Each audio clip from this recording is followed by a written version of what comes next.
The following is taken from Chapter 5 of Aquarius Rising, available on your local Amazon. Chapter 5, The Pyramids and the Sphinx. Likely, the builders of the pyramids did so to draw future civilization on Earth's attention to the critical astronomical cycle of our planet, the precession of the equinoxes. Doing this meant the message they intended was vitally important. If you pick a star in the sky, it will be 1 degree off 72 years later.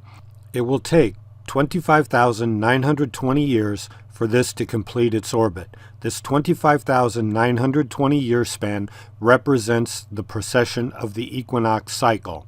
To precisely locate the Earth in the universe, early astronomers used zodiac constellations, which are a simple means to observe the position of the stars. The constellations the eyes of the great Sphinx look at have shifted over time.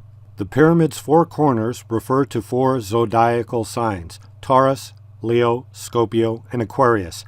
In the ancient world, Scorpio was often represented as an eagle and Aquarius by an angel. 4 stars are assigned to those 4 signs. These are the brightest star in each constellation, and together they are known as the 4 guardians of heaven and are indicated by the lines outside of the circle. Aldebaran in Taurus is the guardian of the eastern sky as it predates the vernal equinox. Regulus in Leo represents the summer solstice, the guardian of the northern sky as it pre-announces the summer solstice.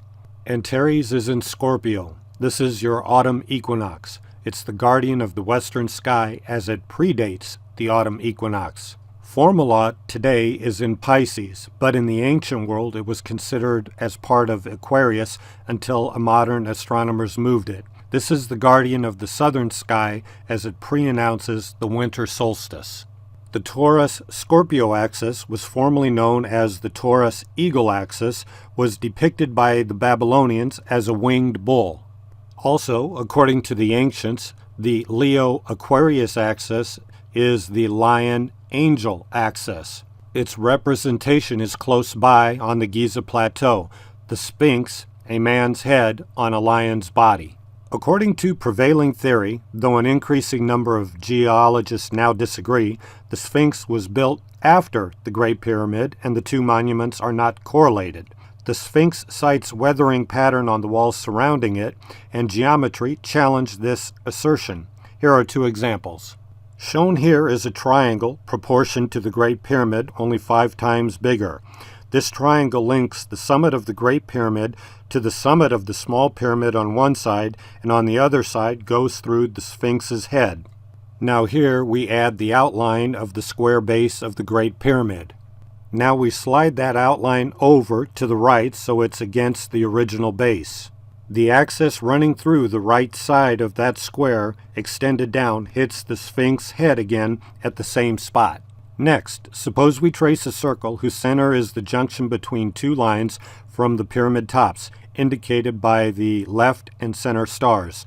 In that case, the circle not only runs through the 2 pyramid tops, but also the Sphinx head as well. There is every indication that the ancient Egyptians wanted to draw our attention to the Sphinx. They wanted us to understand that it was an astronomical clock whose dial was the 4 steady reference points, the 4 guardians. The 4 guardians, or as they came to be known in the Christian era of Pisces, were also called the 4 royal stars or archangel stars. In the Christian era, Aldebaran, the guardian of the eastern sky, became Michael. Regulus, the guardian of the northern sky, became Raphael. Antares, guardian of the western sky, became Uriel.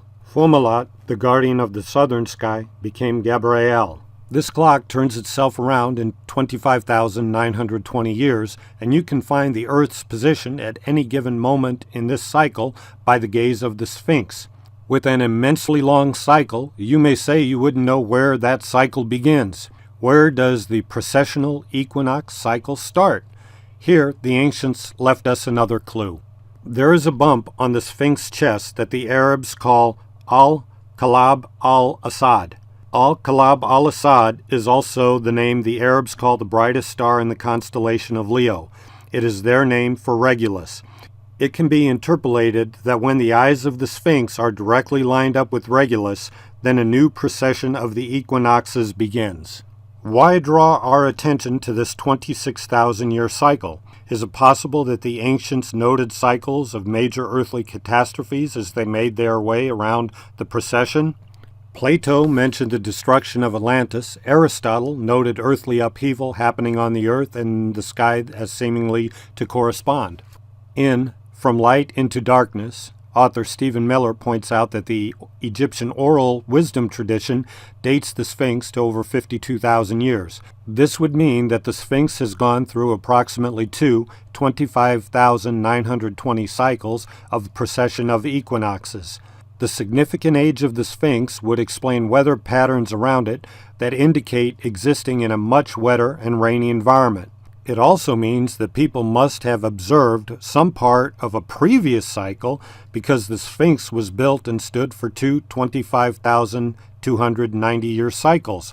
This is consistent with the Egyptian oral tradition, indicating that Cometian culture and cycles began around 65,000 years ago. It would also leave enough time for the peoples of that ancient time to make their observation of the cycles. What they noted must have made a significant impression. The building of the Sphinx and pyramids were no small matter. They must have viewed it as being of the most significant importance.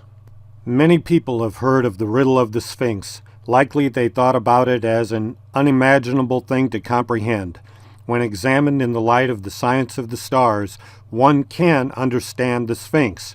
One aspect is that it functions as a giant astrological clock. Yet there is another equally valid option, that there is no riddle to the Sphinx. There is only a prophecy of the Sphinx. It is a prophecy of love from the past. It speaks of a time past and a time to return in its proper cycle. The prophecy of the Sphinx is about ancient adversaries finding unification in the wake of the new human story.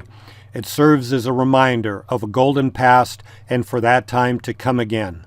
There is only one thing. Aquarius Rising, Christianity and Judaism Explained Using the Science of the Stars is available on your local Amazon.